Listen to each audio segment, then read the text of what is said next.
한 번 더 Think Again 세 번째 조삼모사 시작하겠습니다. 아침에 셋, 저녁에 넷이란 뜻입니다. 원숭이들과 그들의 조련사가 있었습니다. 어느 날 아침 원숭이들에게 도토리를 주면서 조련사가 말했습니다. 이제부터는 아침에 3개, 저녁에 4개 주겠다. 더 다정하게 말했을 수도 있을까요? 이제부터는 아침에 3개, 저녁에 4개 줄게. 어쨌든 원숭이들은 화를 없이 냈습니다. 조련사가 말을 바꿨습니다. 그러면 아침에 4개, 저녁에 3개 주겠다. 다르게? 그러면 아침에 4개, 저녁에 3개 줄까? 원숭이들은 좋아하며 조용해졌습니다. 이게 조삼모사죠. 아침에 셋, 저녁에 넷. 이것은 어리석은 원숭이를 비웃는 이야기라고 배웠습니다. 어렸을 때요. 도토리가 3개든 4개든 다 합하면 하루에 7개인 게 같은데 눈앞에 이익에 사로잡혀서 일희일비하는 게 어리석다는 거죠. 성정이 미숙하고 시야가 편협한 탓이다. 겉으로는 이 얘기를 처음 배웠을 때 중학교 때 정도였던 것 같아요. 초등학교 때였을 수도 있어요. 겉으로는 함께 비웃었어요. 왜냐하면 성숙하고 지혜로운 사람이 되고 싶었고 될 수 있다고 믿었거든요. 제가 어렸을 때는. 그런데 그때도 그랬던 것 같아요.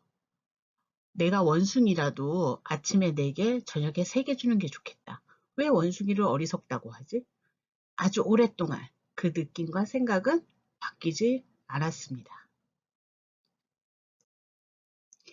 이걸 다시 깊이 생각해 보게 된 것은 장자를 공부하면서였습니다. 잠깐 공부했습니다. 장자는 3개의 편으로 되어 있습니다. 내편, 외편, 자편. 근데 내편은 장자가 직접 쓴 것으로 알려져 있고요. 외편과 자편은 장자의 제자가 쓰여진 것으로 알려져 있어요. 근데 그렇다고 장자가 아닌 건 아니에요. 보통 우리는 이 마스터피스라든가 직접 성현들의 직접적인 말씀 막 이런 것만 좀 중요하게 생각하는 경향이 있지만 사실 하나의 사상은 한 사람의 힘으로 완성되지 않거든요. 예. 그러니까 어 유학으로 보더라도 공자의 직접 말씀인 논어가 있고 그것을 발전시켜 나가는 다른 경전들이 또 있는 거죠.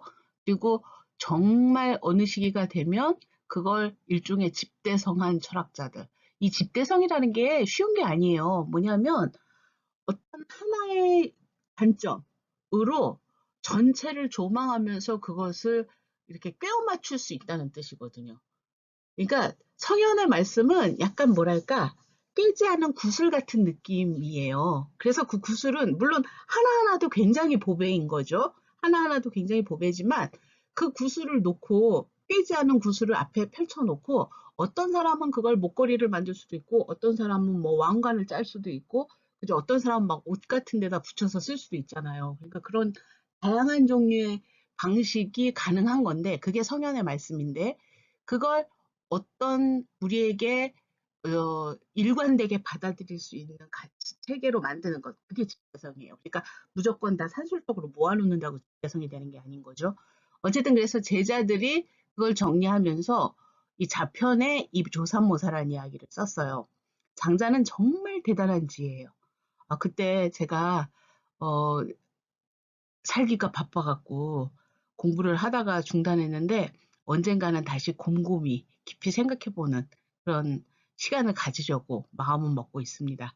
어쨌든 이 텍스트 하나 자체가 하나로 해석되지 않고 무궁무진 상상력을 열어가는 그런 어, 경전입니다. 자, 여기에서 제가 이 장자 자편에서 조삼모사를 배울 때 그때 요 장자를 강하는 선생님께서 하신 말씀이 그랬어요. 아침에 3개, 저녁에 4개와 아침에 4개, 저녁에 3개는 물론 다르다. 아침과 저녁이라는 중대한 시간 차이를 어떻게 같다고 하겠느냐. 다른 거 안다. 그런데 이 같은 차이에도 불구하고 동일한 진실을 볼 수 있어야 한다. 왜냐하면 이 동일한 진실을 보는 게 바로 도거든요. 그 동일한 진실이 이 노장사상, 도교에서는 도로 수렴되는 거거든요. 그러니까 말은 그렇다 아니다가 명확하잖아요. 근데 도라고 하는 거는 계속 변화하는 거거든요. 그리고 변화하면서도 또 변화하지 않는 거이기도 해요. 그래서 이 변화는 개별 사물에 따라서 맞게 모양을 변해 가는 거죠. 저는 도라는 설명을 들으면 약간 뭐랄까 원소 같은 느낌이 들어요. 그러니까 왜 탄소가 다 같은 건데 어떤 때는 다이아몬드가 되고 어떤 때는 석탄이 되고 뭐 이런 거 있잖아요. 그런 것처럼 같으면서도 변화에 순응하고 또 변화에 순응했지만 그 내적인 자질이 같은 것. 이걸 동시에 볼 줄 아는 게 도를 보는 거거든요. 예, 그래서 저는 이 말씀에서 조삼모사가 이렇게 아침과 저녁이 다른 것에만 집중하지 말고 본질이 같은 것에 봐라라고 하는 말씀은 알겠어요. 예. 그렇대. 어쨌든 그렇게 그 사이에 머리가 좀 자랐기 때문에 고개를 끄덕이긴 했습니다. 이 말씀을 배우면서. 하지만 사실은 그때 저는 솔직히 아까도 말씀드렸지만 먹고 살기가 바빴고 지금도 뭐 마찬가지예요. 하지만 아침과 저녁의 차이를 넘어서 같은 것으로 볼 자신이 없었어요. 나중을 약속해도 지켜지지 않는 일들이 적지 않잖아요. 제가 스스로 원숭이일 때도 있고 이럴 때가 더 많습니다. 조련사일 때도 가끔 있습니다. 하지만 약속을 원숭이로서도 지키지 못하고 조련사로서도 지키지 못하는 경우가 허다해요. 어떻게 지금 저녁을 믿고 내일을 믿고 나중을 믿고 더 좋은 것이 다음에 온다는 것을 믿을 수가 있을까요? 혹자는 믿을 수 있다고 믿으라고 했습니다. 본래 이 원숭이를 기르던 자는 원숭이를 무척 좋아하고 사랑하는 자였다는 거예요. 그러다 보니 원숭이가 너무 많아져서 원숭이를 먹일 도토리가 부족하게 되었대요. 해서 도토리를 7개로 한정하게 되었고 원숭이가 분노하고 이의를 제기했을 때 닥쳐! 아침에 3개 먹으라면 먹어! 웬 잔소리야! 이렇게 하지 않고 이들과 대화를 하면서 그러면 아침에 4개 주고 저녁에 3개 줄까? 이런 식으로 합의점을 만들어 갔다는 거죠. 이게 중요한 차이라는 거예요. 저는 이 해석은 어처구니가 없었습니다. 왜냐하면 물론 그렇게 뭐 이런 거보단 나을 수도 있어요. 그런데 여기에는 사실은 좀 교활한 어, 합리화가 숨어 있거든요. 원숭이를 그렇게 사랑하는 자가 얼마나 먹일 수 있을지 자기 능력도 생각하지 않고 원숭이를 기르고 불렸단 말인가요? 이거 호더죠. 왜 요즘에 애니멀 호더들 가끔 있잖아요. 그죠? 혹은 돈벌이를 위해서 동물들 아끼는 척하고 이 가둬놓고 키우다가 먹을 거 주면 와가지고 애들이 막 어? 그 애교 떨고 그러면 그거 막 사진 동영상 찍어갖고 유튜브에 올려서 돈을 몇 천만 원을 벌고 예 그런 사람들 있잖아요. 혹은 막 무슨 단체 만들어서 그죠?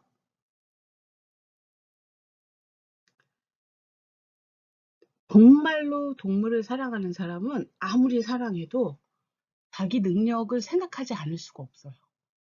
예. 그리고 더 결정적으로 그것까지는 가지 않는다 하더라도 더 결정적으로 7개를 하루에 먹일 수밖에 없는 상황 있을 수도 있습니다.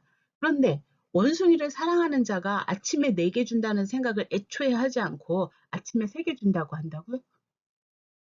그럴 수 없습니다. 어미 마음을 생각하면 알 수 있죠.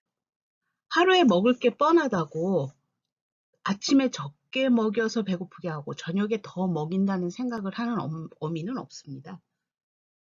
네.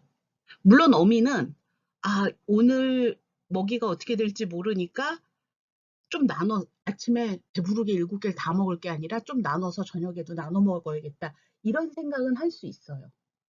예. 그러나 7개가 있으면 일단 아침에 4개 먹이고 저녁에 3개 먹인다고 생각하는 게 더 맞습니다. 이 해석은 뭐냐 하면 원숭이보다 조련사 마음을 대변하고 있는 거죠. 그죠? 강자와 약자가 있을 때, 소위 주는 자와 받는 자가 있을 때 주는 자 관점에 포커스가 맞춰져 있는 거예요. 곡학 아세하는 자가 바로 이런 해석을 만들어내요. 간교하고 천박합니다.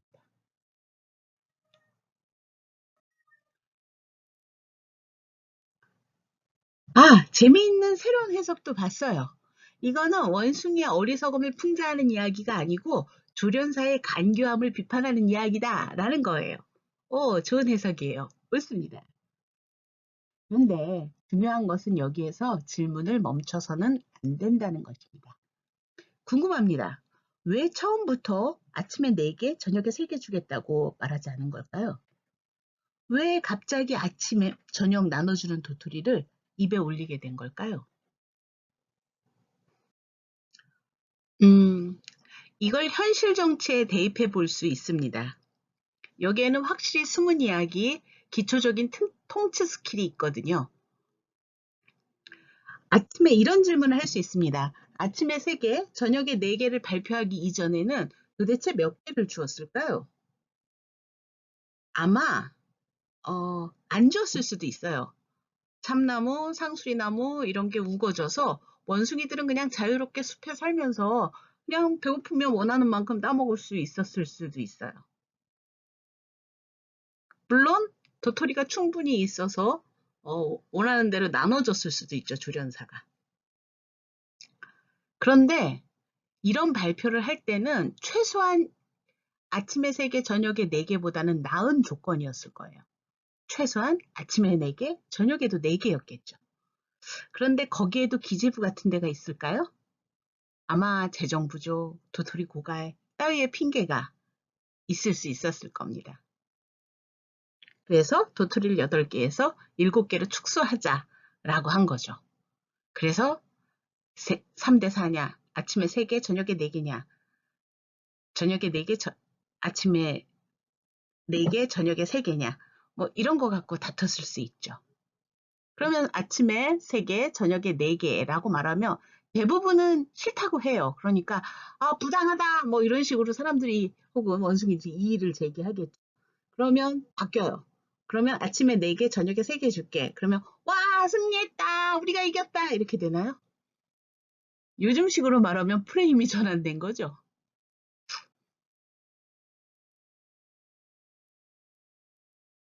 홀수를 똑같이 나눌 수는 없습니다. 3대 4 아니면 4대 4. 어느 쪽일까요? 아침에 4개 주는 것이 당연히 좋죠.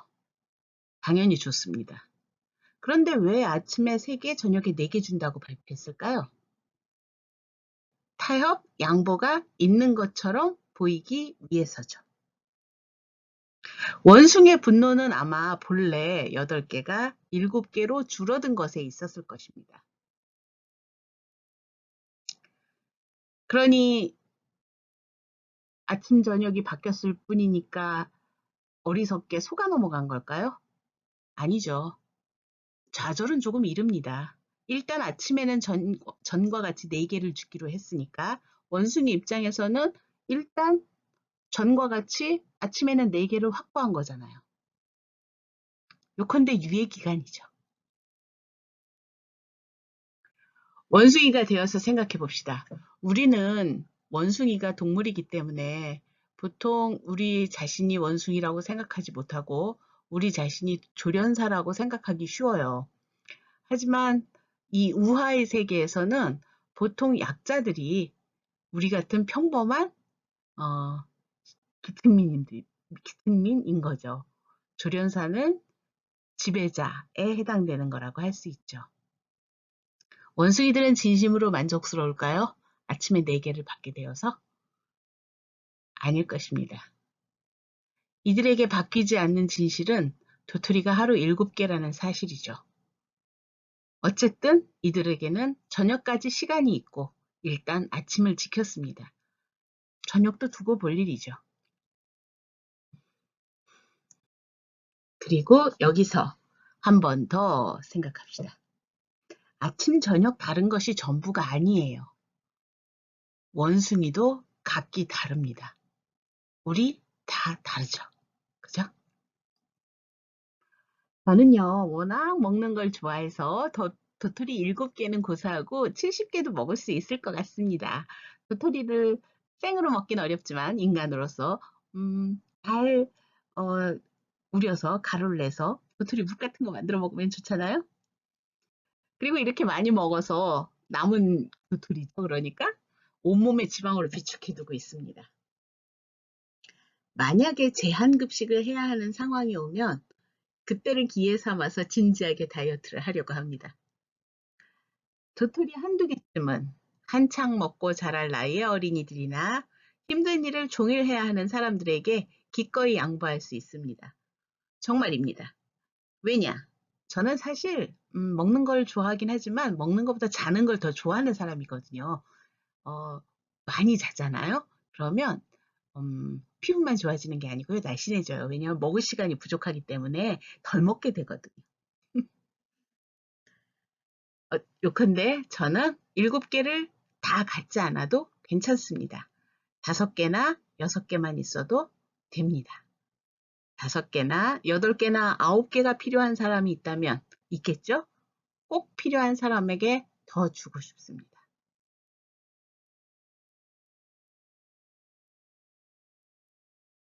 공정 또는 공평. 이것이 새로운 화두로 부상하고 있습니다. 당연하고 옳은 흐름입니다. 다만 여기에서 또 하나 중요한 것. 도토리가 7개냐, 아침에 3개냐, 아침에 4개냐, 저녁에 3개냐, 저녁에 4개냐.